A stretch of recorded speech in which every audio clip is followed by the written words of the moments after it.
Evening snack time. காலையில் மீன் சாப்பிட்டு அப்படியே தூங்கி எந்திரிச்சிட்டாங்க. இப்போ மணி 5:30 ஆயிடுச்சு. நான் அப்படி ஒரு தூக்கம். நான் வந்ததுமே எங்கே ஒரு கொட்டாவி ஒருத்தனுக்குள்ள அவ்வளோ ஒரு தூக்கம். அதனால சரி நம்ம போய் இவங்களுக்கு சாயங்காலம் சாப்பாடு வச்சுட்டு கொஞ்சம் வெளியில் போகிற வேலை இருக்குது. சரி வெளியில் போயிட்டு வந்து திறந்து விட்டுக்கலாம் அப்படின்னு சொல்லி நான் வந்து இப்போ சாப்பாடு கொடுப்பேன். இப்போ நான் உள்ளே போனேன்னா அது வெளியில் ஒடியாந்துருவானுங்களே. இல்லை உள்ளே போங்கடா, உள்ளே போங்க, அப்போ தான் அம்மா வருவேன். இதை பிடிச்சிக்கோ. உள்ளே போனீங்கன்னா தான் அம்மா வருவேன். இங்கே பாரு, உள்ளே போ, அப்போ தான் அம்மா வருவேன்.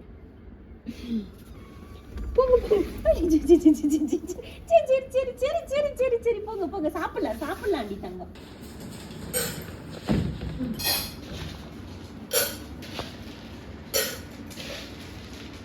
தண்ணியெல்லாம் அப்படியே இருக்கு, பச்சை தண்ணி. எந்திரிக்கலையில ஏய் இவங்க உங்களுக்கு என்னடா? ஏய் நீ போய் சாப்பிடு. அம்மா போய் சாசா என்னாச்சு? கோமாக்கும் தூக்கம். சாசாவுக்கு இன்னும் தூக்க முடியல. ஏமா சாப்பிட்றேன், இங்க அம்மா கூட சாப்பிடுவா. சாப்பிடு. தூக்கத்துல தூக்க சடங்கு எல்லாருக்கும். அதனால சரி கொஞ்ச நேரம் சாப்பிட்டுட்டு இருக்கட்டும். காலையில ஒரு டைம் வந்து எல்லாம் கிளீன் பண்ணி தொடச்சி விடுவோம். ஒரு டெய்லி எல்லாம் துடைக்கிறது இல்லை. இவங்க ரொம்ப அசிங்கெல்லாம் பண்ண மாட்டானுங்க, நீட்டாக தான் இருக்கும்.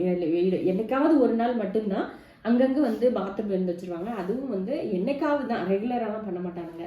ஆனால் முடி மட்டும் நிறைய இருக்கும். இந்த மண்ணெல்லாம் அவங்க செதறி இந்த பறந்துவானுங்க இல்லையா, அதெல்லாம் செதறி இருக்கும். அதனால வேக்யூம் வந்து நாங்கள் காலையில் சாயங்காலம் எல்லாம் போட்டு விட்ருவோம். பார்த்தீங்கன்னா தெரியும், முடி அங்கங்கே இருக்கும். நம்மளுமே உள்ளே வந்தோம்னா நமக்கு உள்ள முடியெல்லாம் அப்படியே பறக்கும் இல்லையா. அதனால என்ன பண்ணுறது, நாங்கள் டெய்லி காலையில் சாயங்காலம் போட்டு விட்ருவோம். முதல்ல ட்ரேவெல்லாம் தூக்கி வெளியில் வச்சுட்டு அதுக்கப்புறமா தண்ணி, அங்கே சாப்பாடு தட்டு எல்லாத்தையும் வந்து சாப்பாடு தட்டு நான் இங்கே வந்து மேக்ஸிமம் வச்சுக்கிறது இல்லை. சாப்பாடு போடுறப்ப மட்டும்தான் இங்கே வந்து தட்டை வச்சு சாப்பாடு போட்டுக்கிறது. தண்ணி மட்டும் இங்கே எப்பவுமே இருக்கும். ஏன்னா அவங்க தண்ணி எப்போ குடிப்பாங்க என்னன்னு தெரியாது. இப்போ வீட்டுக்குள்ள இருக்கிறப்ப பார்த்தீங்கன்னா எப்போ பாரு சாப்பாடு தட்டு அவங்க முன்னாடியே இருக்கும். அதனால எப்போ பாரு சாப்பிட பாத்ரூம் போக இருப்பானுங்க. ஆனால் இப்போ மேலே வந்ததுக்கப்புறம் என்னன்னா, நான் வந்து கரெக்ட் டைமுக்கு சாப்பாடு போடுறேன். காலையில், மதியம், அப்புறமா சாயங்காலம் தூங்கி எந்திரிச்சதுக்கு அப்புறமா, அப்புறம் நைட்டு தூங்குறப்ப, இந்த மாதிரி 4 டைம் வந்து அவங்களுக்கு சாப்பாடு. காலையில் எந்திரிச்சு நான் மேலே வந்த உடனே ஒரு டைம் வந்து கொஞ்சம் கொஞ்சம் ஃபுட்டு போட்டுட்டு போயிடுவேன். அதுக்கப்புறமா ஒரு 11 மணி இந்த மாதிரி இருந்ததுன்னா 11 மணி 11:30 ஆயிரும். ஒரு மீனோ சிக்கனோ வேக வச்சு கொண்டு வந்து போட்டுருவோம். அப்புறமா அதை போட்டுட்டோம்னா அவங்க பேசாம தூங்கிடுவாங்க. நல்லா தூங்கி சாயங்காலம் ஒரு 6 மணி, ஒரு சில நேரம் 7 மணி கூட எந்திரிப்பானுங்க. ஆனால் நம்ம சீக்கிரமே வந்துடும். கொஞ்சம் இருட்டுறதுக்கு முன்னாடியே வந்துட்டோம்னா ஒரு 6:30 போல வந்தோம்னா நம்மளை பார்த்துட்டு எல்லாம் எழுச்சி ஒடியாந்துருவானுங்க. வெளியில் விட்டுருவோம். அப்போ கொஞ்சம் சாப்பிடுவானுங்க.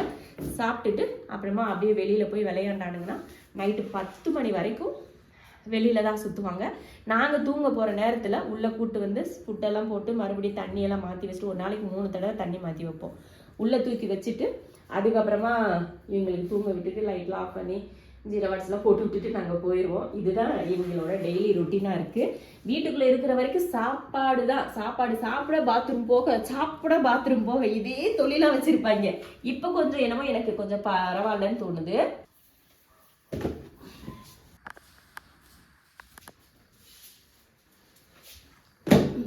வச்சாச்சு, க்ளீன் பண்ணியாச்சு. தங்க பிள்ளைங்க பாலில் விளையாடல. ஏண்டா என்னாச்சு அமைதியா இருக்கீங்க? தூக்க காலம் இன்னும் தூக்கம் போகலையா? ஏண்டா கீர்க்கு பயிர்களா, உங்களுக்கு தூக்கம் போகலையாடா? என்ன நான் விளையாடாதான் நீங்க விளையாடுவீங்களாக்கும். போடு விளையாடு. அங்க அவங்க அம்மா காரி என்ன வேலை செய்யறாரு. அங்க ஒரு பள்ளி இருக்கு. அந்த பள்ளிக்கு மேல ஏறி குதிச்சுட்டு கிடக்குற அந்த சிஞ்சு. வர்றாங்க ஒருத்தரா வர்றாங்க. சாசா வாடா. சாசாவுக்கு பார்த்தீங்கன்னா நான் நிறைய டிஃப்ரெண்ட் வந்து சாசா கிட்ட நான் வந்து பார்க்குறேன். வீட்டுக்குள்ளே பார்த்தீங்கன்னா எப்போவுமே சோகமாகவே இருக்கிற மாதிரியே மூஞ்ச வச்சுருப்பான். அப்பா அப்படியே முழிக்கிறது. அப்பா உமே இப்படி என்னடா இந்த புள்ள இப்படி இருக்கு அப்படின்ற மாதிரியே முழிப்பான். அப்படியே மாடிக்கின்னு சொன்ன செகண்டில் அப்படியே மூஞ்சி மாதிரி பிரகாசமாகுவான். ஆனால் இப்போ இங்கே மேலே கொண்டு வந்து விட்டதுலேருந்து சாஷா வந்து ரொம்ப ரொம்ப சந்தோஷமாக இருக்கான். அவன் முகம் வந்து அவ்வளோ பிரகாசமாக இருக்குது. இவங்களுக்கெல்லாம் பிடிக்காம இல்லை, இவங்கெல்லாம் பல மடங்கு சந்தோஷமாக இருக்கானுங்க. சாசாவும் சரி குட்டிங்க எல்லாருமே பார்த்தீங்கன்னா ரொம்ப சந்தோஷம். பார்த்தீங்கன்னா இப்போ தான் க்ளீன் பண்ணி விட்டேன். அதுக்குள்ளேயும் ஒருத்தர் போனி பண்ண வந்துட்டார். இப்படி தான் பண்ணுவானுங்க. இப்போ க்ளீன் பண்ண செகண்டில் அடுத்து இன்னொரு டைம் வந்து போகிறதுக்கு நான் கீழே இறங்கி போகிறதுக்குள்ள மறுபடியும் ஒரு டைம் க்ளீன் பண்ணி இந்த மண்ணில் இருக்க அவங்க பாத்ரூம் போனதெல்லாம் எடுத்து போட்டுட்டு தான் போகணும் நான். இந்தா ஏங்க ஏங்க சார் ஏங்க சார் ஏங்க சார் ஏங்க சார் காலையில் இங்கே பாருங்க, இங்கே ஃபுட்டு இங்கே வச்சுருக்கேன். காலையில் என்னாச்சுன்னா இவங்களுக்கு மட்டும் போட்டேன்னா, அதனால என்ன செஞ்சிட்டான், எனக்கு வேண்டான்னு சொல்லிட்டு மேலே ஏறி உட்காந்தாச்சு. உட்காந்ததுக்கப்புறமா இங்கே வந்து வச்சதுக்கப்புறம் அவன் சாப்பிட்றான். அவ்வளோ கொழுப்பு, இவனுக்கு போறாமல் ஜாஸ்தி ஆயிடுச்சு. நம்மளோடது நமக்கு தனியாக தரணும், இவங்க கூடயெல்லாம் நம்ம சேரக்கூடாதுன்ற மாதிரி அவ்வளோக்கு சேட்டை. என்னம்மா சிஞ்சு, சிஞ்சுக்கு அந்த பள்ளியை பிடிச்சிடணும். இப்போ ஏன் கை இது பள்ளின்னு நினச்சிடாத, உடனே படுத்துருவார் வாழைங்கிட்டு திருப்பிக்கிட்டு. அதுக்கப்புறம் இன்னைக்கு நம்ம வந்து இவங்களுக்கு மண்ணெல்லாம் வாங்கிட்டு வந்தேன். இந்த ஃபுட்டு வந்து காலி ஆயிடுச்சு. இது ஒரு 5 நாள் 6 நாளைக்கு தான் வருது. நம்ம மீன் அப்புறமா சிக்கன்லாம் இடையில போடுறதுனால இது வந்து ஒரு 5 நாள் இப்படி வருது. ஒவ்வொரு நாளைக்கு 6, ஒரு வாரத்துக்கு மேலே கூட ஒரு வாரத்துக்கு வரும். ஏன்னா ஒரு நாள் வந்து எக்ஸ்ட்ரா வந்து நம்ம மீன் கறி எதுனா ஒரு நாள் போடாமல் விட்டுட்டோம்னா இதான் 3 நேரம் சாப்பிடுவாங்களா, அதனால ஒரு வாரத்துக்குன்னு கணக்கு வச்சுக்கோங்களேன். எங்களுக்கு வந்து 7 கிலோ இது கணக்கு, 6.8. ஆனால் எங்களுக்கு வந்து ஒரு வாரத்துக்கிட்ட இந்த ஃபுட்டு வரும். இடையில நாங்கள் வந்து மீன் கறி சிக்கனு இதெல்லாம் நாங்கள் போடுறதுனால அது வந்து கொஞ்சம் அட்ஜஸ்ட் ஆகிக்கிறோம். காலையில் ஒரு டைம், சாயங்காலம் ஒரு டைம், இடையில வந்து நாங்கள் மீன் கறி ஒரு நேரம் போட்டுருவோம், அவ்வளோதான். அப்புறமா நான் இந்த மண் வந்து நான் புதுசாக வாங்கிட்டு வந்தேன். இது வந்து 570 ரூபா போட்டுருன்னு சொன்னாங்க. 10 கிலோ வந்து 570 ரூபா, லெமன் ஃப்ளேவர் அது. அப்புறம் நம்ம எப்பயுமே வாங்குற வந்து இதுதான்.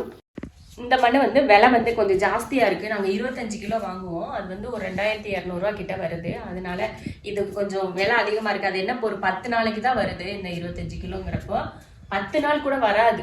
இதுவுமே ஒரு வாரத்துக்கு தான் வரும். ஏன்னா 13 குட்டி இருக்காங்களா, அதனால அவ்வளோதான் வருது.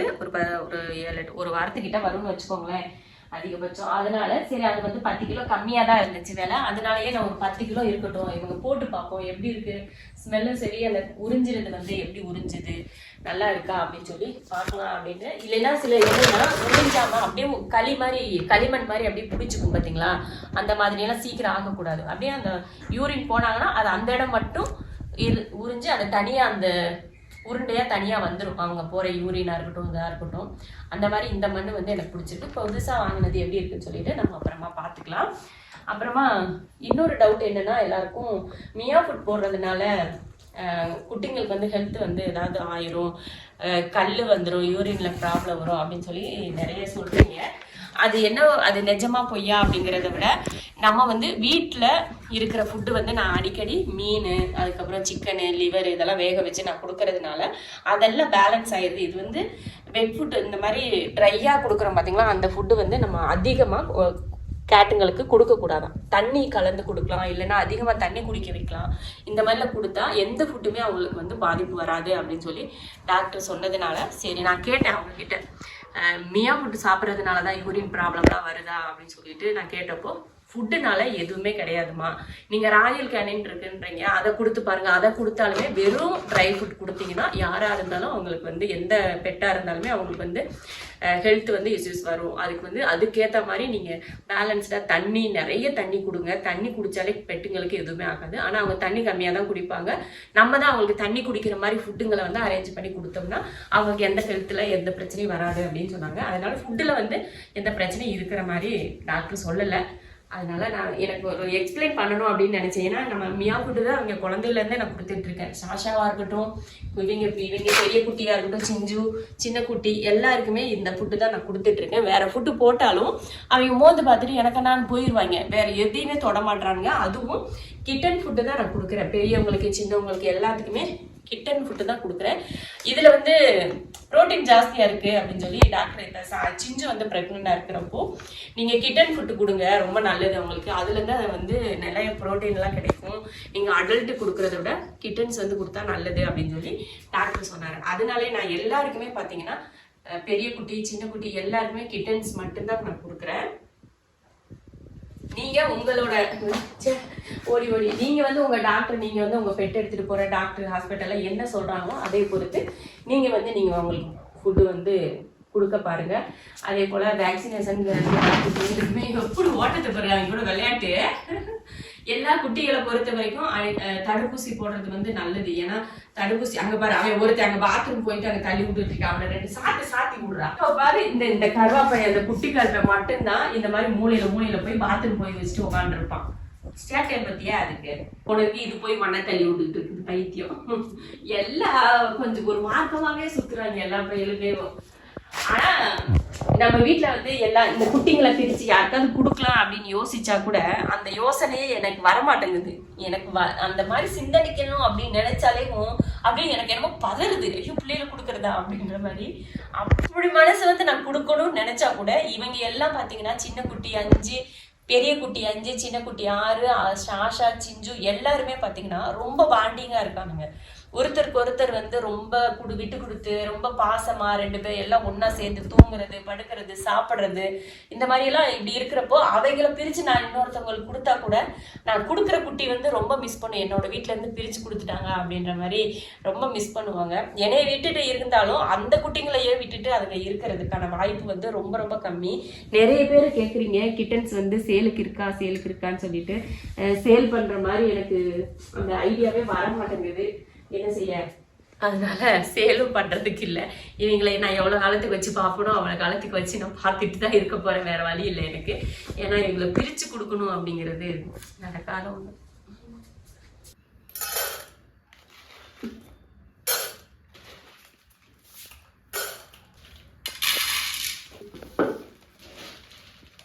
சிஞ்சு வா, சிஞ்சுங்க, சிஞ்சு மாசம் சாப்பிடலையாமா? கோவம் வந்துருச்சு இவனுக்கு. எல்லாத்துக்கும் போட்டியில எனக்கு தனியா போல. இன்னொரு தட்டை எடுத்துட்டு வந்துடுறேன் அவனுக்கு.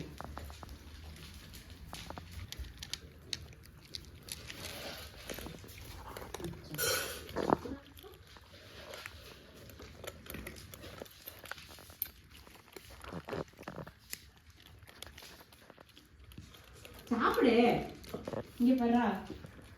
தனியா போட்டதுக்கு அப்புறம் சாப்பிடு. சரி சொல்ல மாட்டேன், அம்மா சொல்ல மாட்டேன். சாப்பிட தங்கம். அழகா கியூட்டா கோவப்படும் என் பிள்ளை. என்னம்மா நீ சாப்பிடுறிமா? இல்ல சாப்பிட்றி, என் தங்க மேல சாப்பிட்றி பட்டை சாப்பிட்றி. ஐயோ எல்லாம் கியூட்டா கோவப்படுவாங்களாக்குவா.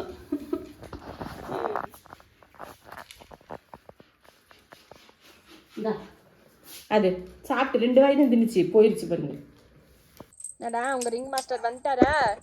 இந்த மாதிரி ஸ்டிக் இருக்கு பாத்தீங்களா, இது வந்து எல்லா பெட் ஷாப்லயும் கிடைக்கும். இதை வச்சு நீங்க ஆட்டினீங்கன்னா அவங்க எங்கேயுமே போக மாட்டாங்க, நம்ம சுத்தியே இருப்பாங்க. அதே போல நம்ம என்ன சொன்னாலும் அங்கே கேட்பாங்க. நல்ல பிள்ளைங்க இந்த பிள்ளைங்க. நாங்க 4 பேரும் ரொம்ப நல்லவங்க அப்படின்ற மாதிரி இந்த 4 பேர் உட்காந்துருக்கானுங்க பாரு. இங்க அப்புறம் பெரியவர் அதுங்களாம் வளர்ந்துட்டோம்ன்ற கொழுப்பு தெரியுமில, எல்லாம் வளர்ந்துட்டாங்கன்ட்டு அப்பப்போ வருவானுங்க. விளையாட்ட பேர் எப்படி ஸ்பீடு. ஏன் அங்க ஒரு கீழே இருந்துட்டு எப்படி பாக்குறாங்கன்னு பாரு. குட்டி கருப்பு அங்க இருந்துகிட்டு எப்படி பாக்குறான்னு பாரு. மணி எத்தனை தெரியுமா? 8 மணி. 8 மணிக்கு இவங்களுக்கு உட்காந்துட்டு விளையாட்டு காட்டணுமா. சிஞ்சுமா என்னத்துக்கு தனியா உட்காந்துருக்க? பிள்ளைங்க கூட விளையாட வேண்டியதானே. மேல ஏதாவது பூச்சியை பாத்தியா? எல்லாரையும் ஒரே ஃப்ரேம்ல கொண்டு வந்துட்ட போல. ஒரு இந்த சவுண்டுக்கு அவங்களுக்கு எவ்வளவு ஆசைப்பாரு. இந்த ஒருத்த சவுண்டுக்கு எல்லாம் ஒன்று கூடுறாங்க. நம்ம சாரு, நம்ம பெரிய சாருக்கு கூட பிடிச்சிருக்குது பாருங்க. ஷாஷா மாதிரி குதிச்சு விளையாடுறது இவங்க யாருமே அப்படி விளையாடல. ஷாஷா தான் அப்படி குதிப்பான். உண்மையாவே சாஷா வந்து வீட்டுக்குள்ள விட இப்ப மேல மாடியில நல்லா இருக்கான் தெரியுமா? சரி என்னடா வச்சு சர்க்கஸ் கட்டிட்டு இருக்க? அது mind wise Sasha mind wise அப்படி என்னடா சர்க்கஸ் கட்டுற ஓவியா? வீட்டுக்குள்ள என்னதான் வச்சு அவனை விளையாட்டு பொருளை வச்சு இது பண்ணாலும் அவன் விளையாடினதே இல்லை. ஆனா மாடியில வந்து அவன் பாட்டுக்கு விளையாடுறான்.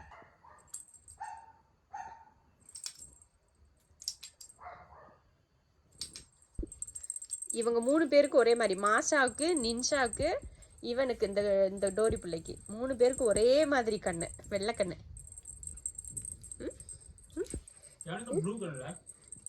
கருப்பனுக்கு ப்ளூ கலரு, இங்க திரும்படா. குட்டி கருப்பனுக்கு. பெரிய கருப்பனுக்கு ஆரஞ்சு கண்ணு.